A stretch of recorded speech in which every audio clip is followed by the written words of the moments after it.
kaos spesial dari Starting Eleven. Klik link di deskripsi untuk pre-order ya.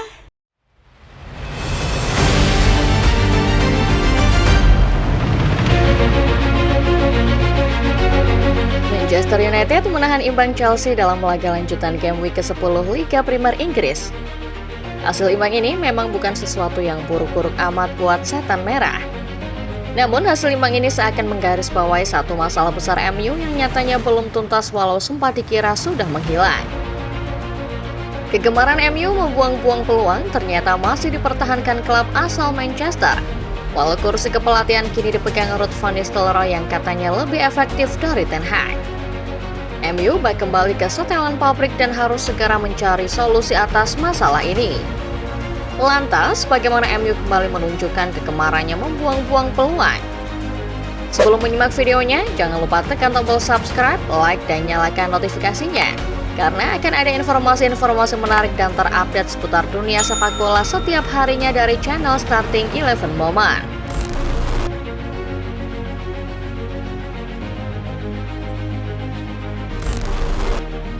Serangkaian hasil negatif Manchester United musim ini pada akhirnya mengantar Erik ten Hag menuju pintu keluar Old Trafford. Kekalahan atas West Ham di pekan ke-9 Premier League menjadi akhir perjalanan manajer asal Belanda itu. Ten Hag dipecat hanya beberapa hari menjelang pertandingan penting MU melawan Chelsea. Ada banyak alasan mengapa MU pada akhirnya mengambil keputusan mendepak Ten Hag. Salah satunya adalah ketidakjelasan pola permainan setan merah di bawah asuhan mantan pelatih Ajax itu. Ketidakjelasan pola permainan ini pada akhirnya mengantar MU pada satu masalah besar, ketidakklinisan di depan gawang lawan. Di era Ten Hag, MU menjadi tim yang paling gemar membuang peluang di ajang Premier League. Mengacu pada data yang disajikan di laman resmi kompetisi kasta tertinggi Inggris itu, MU total telah membuang 22 kesempatan emas mencetak gol. Per game week ke-9, torehan ini menjadi yang terbanyak, sejajar dengan Tottenham Hotspur asuhan Ange Postecoglou. Pada akhirnya, kegemaran MU membuang-buang peluang ini menjadi penyebab utama Ten Hag didepak dari kursi kepelatihan. Dengan ketidakklinisan para pemain depan, MU pada akhirnya tidak bisa mengakhiri pertandingan-pertandingan yang harusnya bisa mereka menangkan. MU justru kerap kecolongan hingga akhirnya menelan kekalahan-kekalahan yang tidak perlu.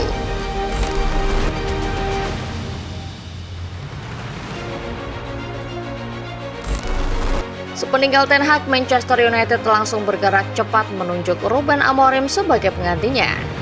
Namun sebelum Amorim mengambil alih tugas menukangi setan merah pada pertengahan November, jabatan pelatih kepala sementara dipegang Van Nistelrooy. Mantan penyerang MU itu pada akhirnya sukses menyuntikkan energi baru buat mantan klubnya. Debut Van Nistelrooy sebagai pelatih MU tersaji dalam laga lanjutan Piala Liga melawan Leicester City. Mantan pelatih PSV Eindhoven itu berhasil membuktikan bahwa dirinya juga punya kapasitas menjadi pelatih jempolan. MU langsung disulap menjadi tim yang produktif dengan keberhasilan menumbangkan The Foxes 5-2. Walau tidak banyak melakukan perubahan pada skema dan formasi permainan, Van Nistelrooy berhasil mengubah kebiasaan MU yang suka membuang-buang peluang di laga debutnya. Di laga kontra Leicester, MU bermain lepas, menghantam Leicester dengan 9 shot on target dengan 5 diantaranya berbuah gol. Catatan tambahan pada laga yang digelar di Old Trafford ini, MU mencatat 4 big chance dengan torehan XG atau angka harapan gol sebesar 2,95. Dari 4 big chance tersebut, hanya satu yang terbuang. Statistik ini sedikit banyak menggambarkan kalau Ruud van Nistelrooy menawarkan efektivitas yang lebih baik dibanding Ten Hag. Debut manis Van Nistelrooy pada akhirnya membawa optimisme tersendiri bagi para fans Manchester United jelang ujian berat berikutnya. Lewat efektivitas yang luar biasa bersama Van Nistelrooy, fans MU kini berharap timnya bakal gacor lagi, sekaligus berharap bisa menang lawan Chelsea sebagai permulaannya.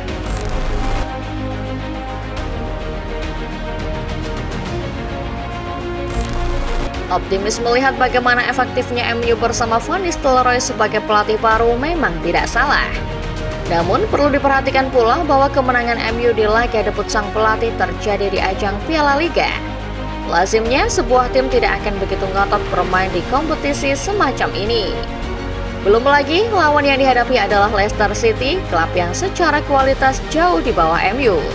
Layaknya sebuah smartphone yang dikembalikan ke setelan pabrik, inilah yang terjadi pada Manchester United selepas laga kontra Leicester. Kegemaran membuang peluang seakan mudah menjadi settingan default setan merah akhir-akhir ini. Tampil menghadapi Chelsea, kegemaran setan merah di era Ten Hag kembali menghampiri. MU tidak lagi menjadi tim yang efektif, melainkan kembali menjadi tim yang hobi buang-buang peluang. Menilik catatan statistik, MU melepas total 4 tembakan on target di laga kontra Chelsea. Dari 4 tembakan tepat sasaran, MU juga mendapatkan 4 peluang emas. Namun, disinilah masalah utamanya. Dari 4 peluang emas, hanya 1 yang bisa dikonversi anak asuh Van Nistelrooy menjadi gol. 1 gol yang dicetak MU sendiri tidak lahir lewat skema open play, melainkan lewat eksekusi penalti Bruno Fernandes.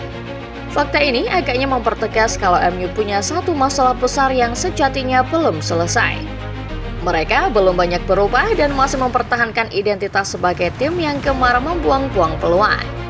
Bahkan ketika Tottenham berpesta 4-1 dan tidak lagi membuang-buang peluang yang mereka dapatkan, MU masih saja menambah angka big chance miss mereka. MU kini bertahan di posisi pertama untuk ukuran tim yang paling sering membuang peluang. Torehannya menyentuh angka 25 alias melewatkan 2,5 big chance per laga.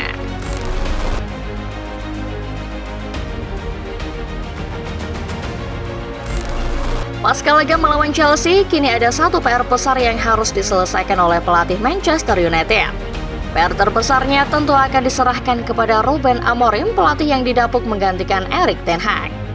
Amorim dituntut menyelesaikan satu masalah besar MU, yakni soal seringnya tim ini membuang-buang peluang di depan gawang. 8 November nanti Manchester United akan menghadapi PAOK di ajang Europa League dan di kursi kepelatihan Ruud van Nistelrooy masih akan memimpin setan merah. Begitu pula di pertandingan selanjutnya melawan Leicester City dalam lanjutan game week ke-11 Liga Primer Inggris. Van Nistelrooy telah mengatakan bahwa dirinya siap membantu klub kendati hanya dijadikan pelatih sementara sebelum kedatangan Amorim sebagai pelatih permanen. 2 laga ke depan bakal jadi pembuktian ucapan sang mantan striker. Van Nistelrooy harus mengubah pondasi permainan MU supaya tim ini bisa lebih klinis dalam menyelesaikan peluang. Untuk urusan produktivitas, Amorim sendiri punya catatan cukup bagus bersama Sporting CP asuhannya. Di Liga Portugal, Victor Gyökeres dan kolega telah mengemas 35 gol hanya dalam 10 laga. Catatan ini menjadikan mereka sebagai tim paling produktif di Liga Portugal dengan rata 3,5 gol tiap pertandingan. Amorim telah memutuskan untuk bergabung dengan Manchester United dan akan melakoni laga perdananya pada 24 November 2024 melawan Ipswich Town. PR sang pelatih sekarang adalah bagaimana caranya ia menularkan produktivitas golnya di Sporting pada Manchester United. Fans MU kini banyak berharap agar tim kesayangannya kembali gacor dan tidak banyak membuang peluang di mulut gawang.